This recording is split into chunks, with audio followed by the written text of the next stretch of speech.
কামারহাটি আড়িয়াদহে যেভাবে তৃণমূল নেতা জয়ন্ত সিং আড়িয়াদহ জুড়ে যে অত্যাচার চালিয়েছে, নারী শিশু নির্বিশেষে কাউকে বাদ দেয়নি, সেই প্রতিবাদে ভারতীয় জনতা পার্টির পক্ষ থেকে বেলঘরিয়া পুলিশ স্টেশনে ডেপুটেশন জমা দেন এবং বিক্ষোভ প্রদর্শন করেন।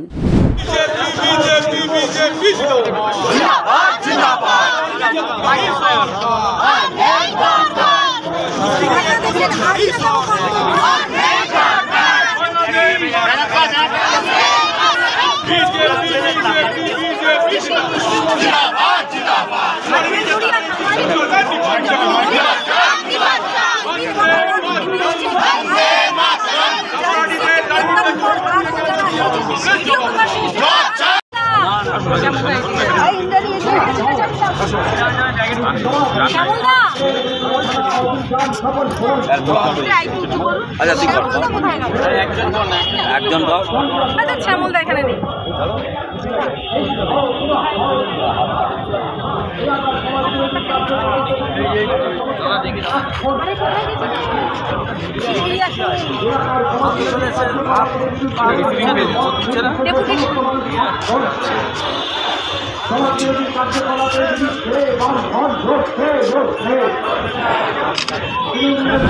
পুলিশ কর্তৃপক্ষ যা বলার তারা তাই বলেছে। আমরা ধরছি, আমরা দেখছি, আমরা করছি, ব্যবস্থা নিচ্ছি, কিন্তু আমরা বুঝতে পারছি না যে এই ধরনের ঘটনা একের পর এক যে ঘটে চলেছে, ইনস্ট্যান্ট পুলিশ কী ধরনের ডিসিশন নিচ্ছে বা কী কাজ করছে, কেন কোনো প্রাইভেটভাবে কোনো ব্যক্তি তার নিজের ইচ্ছায় যখন ঢুকিয়ে জীবন বাজি রেখে এই ধরনের ভিডিও করার পরে, অর্থাৎ এই অন্যায় ঘটে যাওয়ার পরে কোনো মিডিয়াও সেই টাইমে এটাকে প্রকাশ করতে পারেনি।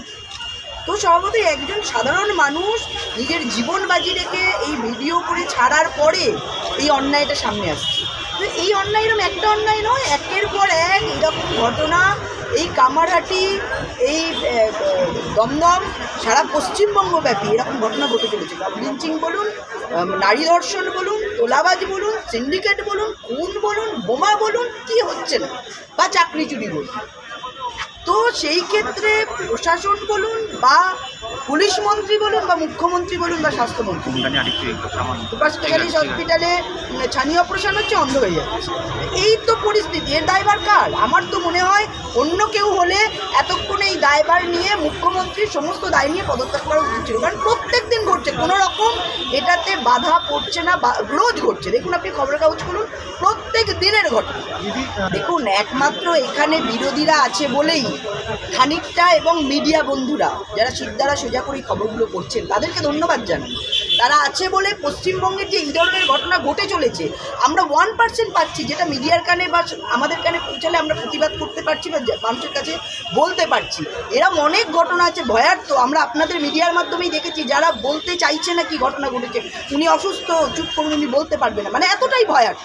এমনই তালিবানি শাসন, এমনই মধ্যযুগীয় বর্বরতা। তো মানুষের কণ্ঠ রোধ করছে, যেখানে আইনের শাসন নামে কালা কানুন চালু করেছে এই পশ্চিমবঙ্গের সরকার, যেখানে এই পশ্চিমবঙ্গে অঘোষিত ইমার্জেন্সি চলছে। আজকে কোনো ইন্ডিজোটের রাজ্যের সংসদে একটি বাক্যও নেই, তারা কেউ এইটা নিয়ে প্রতিবাদে নামছেন না, বলছেন না যে পশ্চিমবঙ্গের মায়েরা, পশ্চিমবঙ্গের মেয়েরা, সাধারণ মানুষরা কিভাবে রয়েছে, কী ধরনের বর্বরতা সেখানে চলছে, এটা নিয়ে কেউ বলে না। এটাই হচ্ছে আমাদের বিরোধিতা।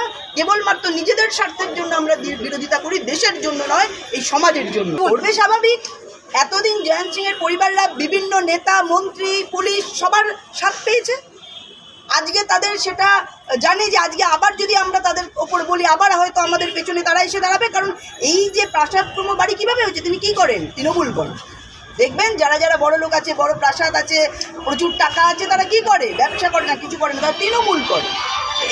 এই যে তৃণমূলের চাকরিটা পেয়েছে, এই চাকরি বাঁচিয়ে রেখেছে তৃণমূলের মন্ত্রীরা, প্রশাসনরা, কাউন্সিলররা, কারণ তাদের বদান্যতায় এই এলাকা দখল। ফিরহাদ হাকিমের কথায় সেটা তো ফিরহাদ হাকিমকেই জিজ্ঞেস করলে সব থেকে ভালো উত্তর দিতে পারবে। তুলে ধরছে তো সাংবাদিকদের তো আক্রমণ করবেই, করছে বিজেপিকে আক্রমণ, করছে সাংবাদিকদের আক্রমণ। কারণ সিদ্ধারা সোজা করে এই সাংবাদিকরা এই ধরনের ঘটনা ঘটাচ্ছে, যেগুলো সামনে আনছে, যেখানে আমরা দেখতে পাচ্ছি কোনো সাংসদ, কোনো বিধায়ক একে অপরের গাড়ি দোষ চাপাচ্ছে। কেউ বলছে আমার প্রাণ যাবে, কেউ বলছে অন্যের প্রাণ যাবে, নিজেদের বাঁচাতে ব্যস্ত নতুন নাটক করছে। তাই তো তালিবানি শাসন চালাচ্ছে তৃণমূল, এটাই তো বাস্তব। তালতলা কেন, এরকম তালতলা দিকে দিকে, যেরকম আমি বলেছি শেখ শাহজাহান শুধু সন্দেশখালীতে নয় সারা পশ্চিমবঙ্গের দিকে দিকে রয়েছে।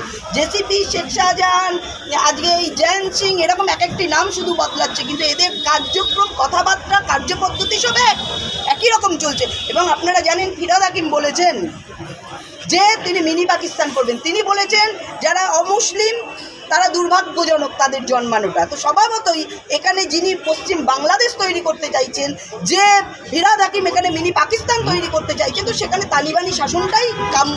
এটা পশ্চিমবঙ্গের মানুষের বোঝা উচিত।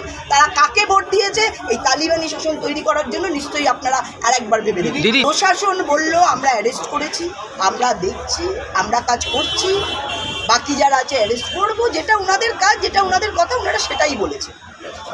আমরা গণতন্ত্রে বিশ্বাস করি, আমরা প্রশাসনের ওপর বিশ্বাস রাখতে চাই, তাই আমরা আইনগতভাবে প্রশাসনের কাছে এসেছি, আমরা আমাদের কাজ করেছি। আমরা না হলে আন্দোলনের, আজকে যেরকম আমরা আন্দোলন করেছি, এরকম একের পর এক হলে আমাদের প্রাণ গেলেও আমরা বৃহত্তর আন্দোলন করব, আন্দোলনের ব্যুরো রিপোর্ট, নিউজ বঙ্গ টাইম। আস্থা পলিক্লিনিক ও ডায়াগনস্টিক সেন্টার, এক ছাদের তলায় বিশিষ্ট চিকিৎসকদের চিকিৎসা পরিষেবা পেতে আজই আসুন আস্থা পলিক্লিনিক ও ডায়াগনস্টিক সেন্টারে। আমাদের ঠিকানা নোনা চন্দনপুকুর, চ্যাটার্জিপাড়া। আমাদের যোগাযোগ নম্বর 7003758330। फास्ट मूविंग वर्ल्ड में वही आगे है जिसके पास है स्पीड, जैसे मेघबाला ब्रॉडबैंड। सही स्पीड, सही पहचान। सो अगर कांस्टेंट फास्ट स्पीड चाहिए तो ले आइए Meghbala broadband. New Shatarupa one stop solution for your smart choice. এখানে সকল প্রকার ব্র্যান্ডেড কোম্পানির TV, fridge, mobile, computer, laptop, sound system এবং মোবাইল ও কম্পিউটার অ্যাক্সেসরিজ সঠিক মূল্যে বিক্রয় করা হয়। প্রতিটি কেনাকাটায় আকর্ষণীয় ছাড় এবং নিশ্চিত উপহার। ঠিকানা ইন্দ্রলোক, সোদপুর, কলকাতা 110 এবং Muragachha, Sodepur, Kolkata 111। Animesh Suzuki, BT Road, Agarpara. Motorcycle মানে সুজুকি। মোটরসাইকেল সেল এবং সার্ভিস করানো হয় অত্যাধুনিক যন্ত্রের মাধ্যমে। এখানে অত্যাধুনিক মডেলের বিভিন্ন গাড়ি পাওয়া যায়। পাবেন Suzuki Hayabusa, Suzuki Gixxer, Suzuki Bergman, Suzuki access 125 এবং সাথে সার্ভিস সেন্টারের সমস্ত সুবিধা। আমাদের শাখা আগরপাড়া, ব্যারাকপুর ভিআইপি তে। সকলকে সাদর আমন্ত্রণ। ওম সাই ব্যাংকুয়েট অ্যান্ড গেস্ট হাউস। আপনার পরিবারের যে কোনো সামাজিক অনুষ্ঠানের জন্য আসুন ওম সাই ব্যাংকুয়েট অ্যান্ড গেস্ট হাউসে। এই অঞ্চলের সবচেয়ে বড় সেরা ব্যাংকুয়েট। সিজন টাইমের ভিড় এড়াতে এখনই বুকিং করুন। আমাদের ঠিকানা ডাক্তার গোপাল চ্যাটার্জি রোড, সোদপুর, গির্জা। আমাদের যোগাযোগ নম্বর 9051714263।